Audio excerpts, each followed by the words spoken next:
صبر کی ایک تقسیم ہے جو علماء نے کی ہے. 3 بنیادی قسم کے صبر ہیں.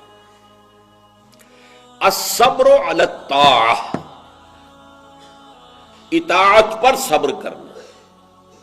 حکم ہے روزہ رکھو، روزہ رکھنا ہے، چاہے پیاس سے حلق میں کانٹے پڑ رہے ہوں، مئی اور جون کا روزہ ہو. یہ جو ہے صبر علی الطاعہ ہے، اطاعت پر. اللہ کا حکم ہے. آپ کہیں گئے ہوئے سوات کا آغان، صبح کا وقت ہے اور آپ کو وضو کرنی ہے، پانی موجود ہے لیکن یخ ہے، ہاتھ لگانے سے بھی انسان خوف کھاتا، اتنا یخ. لیکن جب پانی ہے تو وضو تو کرنا ہوگا، صبر کرنا پڑے گا. یہ صبر علی الطاعہ کی ایک مثال ہے کہ اطاعت جو ہے اس کے لیے صبر کرنا، جھیلنا، اس کی سختی کو برداشت کرنا، اس میں جو تکلیف ہو اس کو جھیلنا. اللہ یہ کہ انسان بیمار ہو اور اندیشہ ہو کہ اتنے ٹھنڈے پانی کے استعمال کرنے سے جان جانے کا اندیشہ، وہ بات دوسری ہو جائے گی. لیکن ایک آدمی صحت مند ہے، کوئی ایسا عذر نہیں ہے، کوئی بیماری نہیں ہے، تو اسے بہرحال وضو کرنا پڑے گا. اس لیے کہ وضو جو تیمم کی شرط ہے کہ پانی موجود نہ ہو، وہ شرط یہاں پوری نہیں ہے، پانی تو اویلیبل ہے. تو صبر علی الطاعہ، اطاعت پر صبر کرنا. تمام احکام جو ہے شریعت کا ان پر عمل کرنا جو ہے. اب صبح کا وقت ہے، ابھی آپ کو بڑی بسا اوقات ہوتا ہے، آپ کا بھی تجربہ ہوگا، کوئی مریض ساری رات کراہتا رہا ہو، فجر کے قریب آ کر کچھ سکون سا ہو جاتا ہے، سو جاتا ہے. یہ بڑی ٹھنڈی جو ہے وہ نیند ہوتی ہے صبح کی.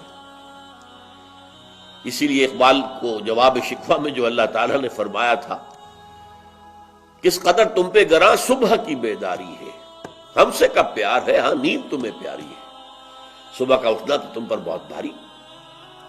یہ صبر علی الطاعہ، صبر علی الطاعہ ہوگا کہ کچھ بھی ہے، بہرحال فجر کا وقت ہو گیا ہے، اٹھنا ہے، لازماً اٹھنا ہے.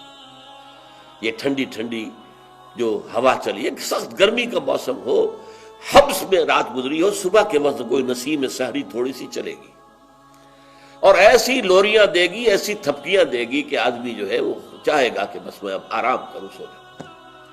اٹھنا ہے، نماز کا وقت ہے، نماز فرض ہے. تو الصبر علی الطاعہ.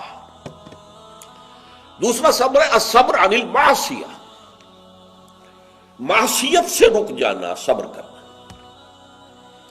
کوئی لذت ہے کام و دہن کی لیکن ہے ممنوع، غلط ہے، حرام شے ہے، لہذا رکنا ہے.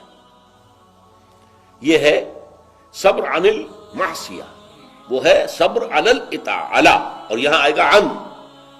الصبر عن المعصیہ، معصیت سے اپنے آپ کو روکنا، بچانا. ٹیمپٹیشنز کتنی بھی ہوں، کتنا بھی جو ہے اس کے لیے آپ کے نفس کی طرف سے تقاضا ہو رہا ہو، کتنا ہی اندر سے وہ جذبہ ابھر رہا، روکنا، تھامنا، بند لگا دینا آگے. یہ صبر. تیسرا صبر ہے صبر علی البلاء یا صبر علی الایذاء، آزمائش پر صبر کرنا اور ایذا پر صبر کرنا. اور صبر عن التبع، یہ صبر علی البلاء جو ہے، اللہ تعالیٰ جو امتحان لیتا ہے انسان کا، ابتلاء، آزمائش. اللہ کی راہ میں جہاد کرنے میں ابتلاء آ رہا، آزمائش آ رہی ہے، جان دینا پڑے گی، مال دینا ہے. یا اور اسی طرح سے اللہ کی طرف سے آزمائش آ گئی ہے، آپ پر کوئی مصیبت آ گئی ہے، آیا اس میں آپ صابر رہتے ہیں یا اول فول بکنا شروع کر دیتے ہیں اللہ کے خلاف؟ اجی ہمارے ساتھ تو اللہ نے کبھی کوئی خیر کیا ہی نہیں، سب بھول گئے جو بھی اللہ تعالیٰ نے پہلے احسان کیے تھے، کیونکہ ایک آزمائش آ گئی. تو صبر علی البلاء.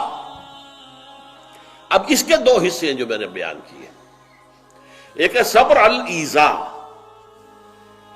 آپ اسلام کی دعوت دے رہے ہیں، کوئی آپ کو ایذا پہنچاتا ہے، سخت ایذا پہنچاتا ہے. یہ ایذا وربل بھی ہو سکتی ہے، یہ ایذا فزیکل بھی ہو سکتی ہے. وربل ایذا، پاگل ہو گیا، تمہارا دماغ خراب ہو گیا، تمہاری عقل الٹی ہو گئی، اوندھی ہو گئی، تم کسی کوئی بری جو روح ہے اس کے زیر اثر آ گیا، کوئی جن تمہارے اوپر قابض آ گیا، شیطان.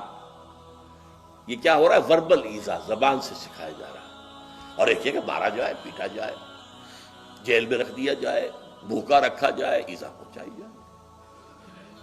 اور ایک اسی کا مرحلہ آتا ہے ذرا بعد میں، جب وہ غلط معاشرہ اچھی طرح ٹھوک بجا کر دیکھ لیتا ہے کہ یہ ایذا سے تو یہ باز نہیں آئے، اپنی بات سے جمے ہوئے ہیں، ٹکے ہوئے ہیں، ڈٹے ہوئے ہیں، تو پھر کچھ لالچ دیا جاتا ہے، دیکھو ہم تمہیں اپنا بادشاہ بنا لیں گے، تم یہ بات چھوڑ دو، دیکھو ہم تمہیں قریش کی جس عورت کی طرف اشارہ کر دو جس کا حسن تمہیں اچھا لگے، ہم اس سے شادی کر دیں گے تمہاری، تمہیں جتنا مال و دولت چاہیے تمہارے قدموں میں ڈال دیں گے، تمہارے بتوں کو برا رکھو۔